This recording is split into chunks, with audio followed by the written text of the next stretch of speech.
గృహలక్ష్మి ఐశ్వర్యం అంటే కేవలం ధన సంబంధిత సంపద మాత్రమే అని అనుకోకూడదు. లక్ష్మి మనల్ని విశేషంగా తస్కరించాలి అనుకుంటే ఆ తల్లి ఆడపిల్లగా ఇంటికొస్తుంది. ఆడపిల్ల అంటే శ్రీ మహాలక్ష్మి అని అర్థం. ఆడపిల్ల పెళ్ళయి అత్తవారింటికి వెళ్ళి తన సత్ప్రవర్తనతో సతిలతలతో ఇరు వంశాలని తరింపజేస్తుంది. మగపిల్లవాడికి ఆ అవకాశం లేదు.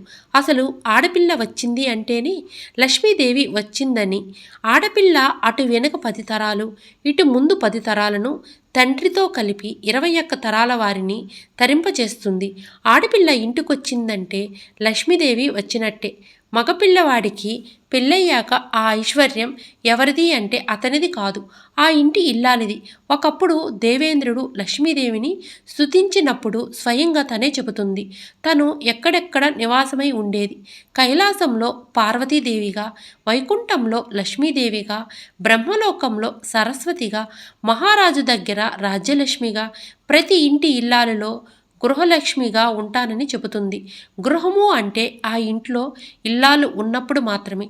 ఇంటి యజమాని ఎంత అలసిపోనీయండి, ఇల్లాలి నవ్వుతో, మాటలతో, సేవలతో సేద తీరుతాడు. ఎంత ఐశ్వర్యం ఉండనీయండి, ఎన్ని కోట్లు ఉండనీయండి, ఆమె వెళ్ళిపోయాక ఆ ఇల్లు ఆయనకి మనశ్శాంతి ఇవ్వలేదు. గృహము అంటే మేడ కాదు, భార్యే గృహము. అందుకే గృహలక్ష్మి గృహే గృహే అని అంటారు. లక్ష్మీదేవిని దర్శించటం ఎంత సులువైనది. ఒక భార్యగా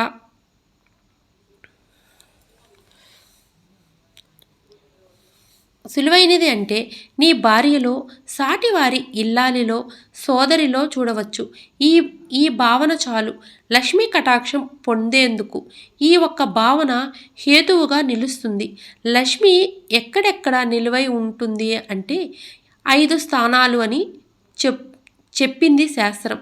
ఫస్ట్ స్థానం మనం తెలుసుకుందాం. గోవు యొక్క వెనుక తట్టు. రోజుకొకసారైనా గోవు వెనుక తట్టు చూసిన వారు, ప్రదక్షిణ చేసిన వారు లక్ష్మీదేవి అనుగ్రహాన్ని పొందుతారు. ఇంటి ముందుకు వచ్చి నిలబడిన గోమాతకు చేతులారా పండు ఫలాలు పరకని తినిపించినవాడు సాక్షాత్తు లక్ష్మీదేవికి పాయసం తినిపించినంత ఫలాన్ని పొందుతాడు. ఇంకా మనం తెలుసుకోవాల్సింది రెండోది పద్మం. పద్మం లక్ష్మీ స్థానం. ఇంకా మనం తెలుసుకోవాల్సింది మూడోది ఏనుగు యొక్క కుంభస్థలం. ఇంకా మనం తెలుసుకోవాల్సింది నాలుగోది సువాసిని యొక్క పాపిట ప్రారంభ స్థానం. ఇంకా మనం తెలుసుకోవాల్సింది ఐదోది మారేడు దళం. ఈ 5 లక్ష్మి నెల ఉండే స్థానాలు. ఈ 5ట్లో మనకు లక్ష్మీదేవి నెలవయి ఉంటుంది. లక్ష్మి లోకాన్నిటినీ చూస్తుంది. లోకమంతా ఆమెని చూస్తుంది.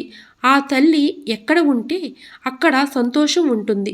లక్ష్మీ కటాక్షం అంటే అర్థం సంతోషంగా ఉండటమే. అన్నీ ఉన్నవారి విషాదం కన్నా ఏమీ లేనప్పుడు సంతోషంగా ఉన్నవాడిదే అసలైన లక్ష్మీ కటాక్షం. ఓం శ్రీ లక్ష్మీదేవే నమః. Thank you for the watching. Please నా ఛానల్ని విజిట్ చేయండి. మీకు కానీ నా ఛానల్లో స్టోరీస్ అన్నీ కానీ నచ్చితే మీరు లైక్ చేసి, షేర్ చేసి, కామెంట్ చేయండి. సబ్స్క్రైబ్ చేసుకోవటం మాత్రం మర్చిపోవద్దు. మంచి మంచి డివోషనల్ స్టోరీస్ పెట్టున్నాను, మంచి మంచి ఫ్యామిలీ స్టోరీస్ పెట్టున్నాను, మోటివేషన్ స్టోరీస్ అన్నీ పెట్టున్నాను. మీరు ఒకసారి నా ఛానల్ని ఓపెన్ చేయండి. మీకు నచ్చితే లైక్ చేసి, షేర్ చేసి, సబ్స్క్రైబ్ చేయండి.